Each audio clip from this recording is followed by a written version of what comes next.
اعوذ باللہ من الشیطان الرجیم بسم اللہ الرحمن الرحیم اللہم صلی علی محمد وعلی محمد۔ مومنین کرام، جس طرح آپ کو معلوم ہے کہ نماز کے احکام تفصیلی طور پر جاری ہیں، ہر ایک حکم کو، واجبات کو، ارکان کو ہم نے تفصیلی ذکر کیا۔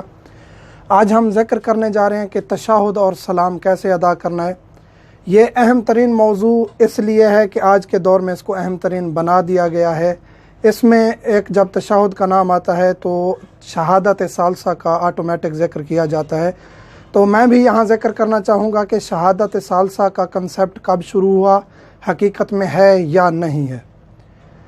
ہماری جو مین فقہ جعفریہ کی کتابیں ہیں جو امام زمان علیہ السلام کی غیبت کے بعد لکھی گئی ہیں، وہ کتب اربع، اصول کافی، من لا یحضر الفقیہ، فروع کافی، یہ کتابیں ہیں جن کو تقریباً ہر شیعہ مانتا ہے اور ان کی بات کی اہمیت کو سمجھتا ہے۔ ان چار کتابوں میں جو شہادت ذکر کی گئی ہے، شہادت ثالثہ اس میں موجود نہیں ہے۔ پہلی اور دوسری شہادت موجود ہے، امام سے پوچھا گیا۔ اسی طرح وسائل الشیعہ، بحار الانوار، یہ کسی آج کی شخصیت یا آج کے کسی عالم کی لکھی ہوئی نہیں ہے، یہ گزشتہ علماء کی اور ان شخصیات کی لکھی ہوئی ہیں جو امام کے زیادہ قریب تر تھے، اور فقط حدیث لکھی ہوئی ہے، اپنی کوئی رائے انہوں نے نہیں پیش کی۔ تو امام جعفر صادق علیہ السلام سے، امام موسیٰ کاظم علیہ السلام سے، امام محمد باقر علیہ السلام سے، ان سے جب پوچھا گیا تشہد کیا ہے تو انہوں نے کہا شہادتین۔ شہادتین سے مراد ہے دو گواہیاں۔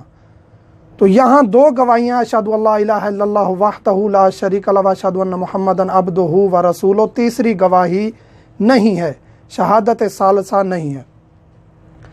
معصومین علیہ السلام کے نزدیک دو گواہیاں ہیں، اور اس کے بعد درود شریف پڑھنا واجب ہے۔ جب ہم اشہد ان محمدا عبدہ ورسولہ پڑھیں گے، اس کے بعد اللہم صلی علی محمد وعلی محمد پڑھنا واجب ہے۔ کوئی چیز جز کی نیت سے ہم نماز میں اضافہ نہیں کر سکتے، ہم اپنی مرضی نہیں کر سکتے۔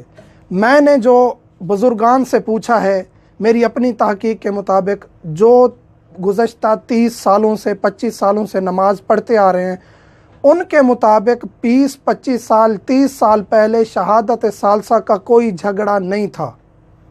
تمام شیعہ ایک ہی صف میں تھے، ایک ہی جگہ نماز پڑھتے تھے، سب عزادار ہیں، کوئی بلند ماتم کرتا ہے، کوئی آہستہ ماتم کرتا ہے، کوئی زنجیر مارتا ہے، کوئی نہیں مارتا، کوئی جو ہے تشبیہات جو ہیں شبیہات مقدسہ کو اٹھاتا ہے، کوئی نہیں اٹھاتا۔ یہ ظرف ہے ہر مومن کا، جس کے پاس ایک جگ جتنا ظرف ہے، اس کے پاس اہل بیت کی محبت یا دین اس کے مطابق ہے۔ جس کے پاس ایک چھوٹی پیالی کے مطابق ہے تو ہم اس کو کافر یا نعوذ باللہ اس کو کوئی ہم مکسر وغیرہ کا فتویٰ نہیں لگا سکتے، کیونکہ خود معصومین نے فرمایا کہ اگر سلیمان کے عقیدے کا ابوذر کو پتہ چل جائے تو ابوذر اس کو قتل کر دے۔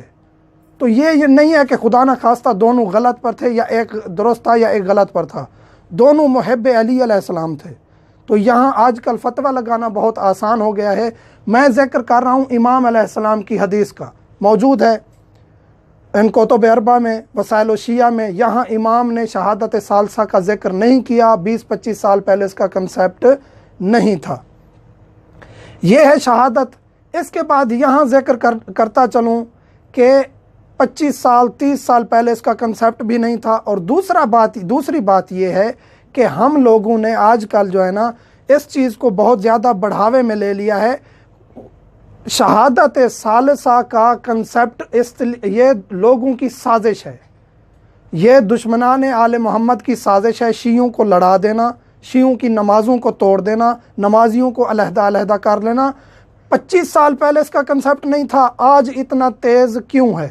اس کی وجوہات وہی ہیں کہ پہلے شیعوں کو ٹارگٹ نہیں کیا جا رہا تھا، اس لحاظ سے کہ پہلے تو قتل کیا جاتا تھا، لیکن قتل کرنے سے بھی شیعہ باز نہیں آئے، عزاداری بڑھتی گئی اور مجالس بڑھتی گئیں، شیعت پھیلتی گئی، تو انہوں نے کہا کہ اب شیعوں کو توڑ دیا جائے۔ ولائے علی علیہ السلام، محبت علی علیہ السلام، مولا امیر کائنات کی محبت، آل محمد کی محبت۔ میں یہاں نجف اشرف میں ٹھہرا ہوا ہوں، مولا امیر کائنات کے جوار میں ہوں، مولا امیر کائنات کے جوار سے کہہ رہا ہوں کہ کسی امام نے، یہ جو مشہور کتابیں ہیں، کسی امام نے شہادت ثالثہ کا حکم نہیں دیا، دیتے تو ہم ضرور پڑھتے۔ اور دوسری بات یہ ہے کہ نماز شروع سے لے کر آخر تک نماز ہے شروع سے تکبیرۃ الاحرام سے لے کر آخر تک اگر ولائے علی سے خالی ہے تو اس کا کوئی فائدہ نہیں ہے۔ دل میں ولائے علی ہونی چاہیے، حتماً ہونی چاہیے۔ ایک جز نماز کا ولائے علی سے خالی ہوا ہماری نماز باطل ہے۔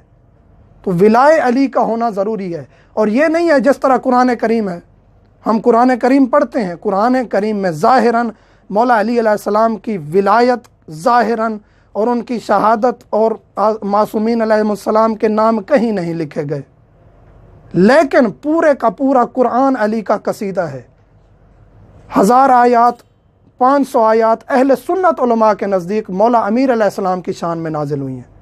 تو پورے کا پورا قرآن علی کا قصیدہ ہے، لیکن ظاہراً علی کا نام لے کے کسی آیت میں ان کے فضائل کو علل اعلان بیان نہیں کیا گیا۔